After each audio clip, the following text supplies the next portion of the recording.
Que la paix, la miséricorde et les bénédictions d'Allah soient sur vous. Assalamu alaikum wa rahmatullahi wa barakatuh. Aujourd'hui, on va parler d'Allah subhanahu wa ta'ala. On va utiliser le nom Al-Aziz, le puissant. Justement, Allah nous dit dans le Coran, Rabbil Izzati, le Dieu de la puissance. Et on va voir comment, justement, il nous montre les signes de sa puissance. Il dit de regarder, justement, le jour et la nuit comme en référence à la mort et la vie. On voit que chaque jour, lorsqu'on a le coucher du soleil, c'est un jour qui meurt, et lorsque le lever du soleil vient, on voit que c'est la vie d'un nouveau jour qui reprend, Inch'Allah. Et justement, Allah fait alterner les jours et les nuits, ces signes-là, pour nous montrer qu'il est Rabbil Izzati, qu'il est le Dieu de la puissance, et il nous montre sa force, justement, en faisant en montrant ce signe-là au quotidien. Allah nous parle également de la puissance du Coran lorsqu'il va descendre le Coran, fil Bait al-Izza, donc la maison de la puissance. Il va faire descendre le Coran al-Karim, le livre, l'écriture primordiale. Et donc l'ange Gabriel venait par la suite donc révéler à notre prophète Mohammed alayhi salam.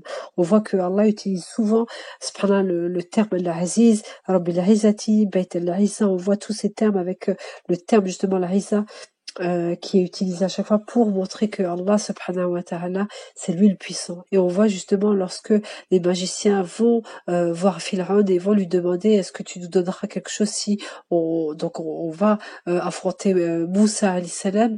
Et donc oui, Pharaon leur promet des tas de choses, et lorsqu'ils vont arriver devant Moussa alayhi salam, ils vont dire Bil'izzatil Pharaon, par la puissance de Pharaon, ils vont essayer de faire leur tour de magie, mais ils vont très vite comprendre que la puissance d'Allah est supérieure à la leur, et c'est pourquoi ils vont tout de suite reconnaître Allah Azza wa Jal comme l'unique divinité. Et ils vont donc laisser Pharaon, et Pharaon va leur promettre donc un sévère châtiment justement. Mais on voit qu'au moment où ils ont le choix de choisir et de reconnaître qui est la puissance suprême, ils voient que Allah subhanahu wa ta'ala est l'unique et le plus fort et le plus puissant. Donc aujourd'hui on va méditer ce terme, Inch'Allah, qu'Allah il nous aide à se rapprocher de lui, à le remercier, à l'adorer de la meilleure des manières. Allahumma a'inni ala dhikrika wa shukrika wa husni ibadatik. Assalamu alaikum wa rahmatullahi wa barakatuh.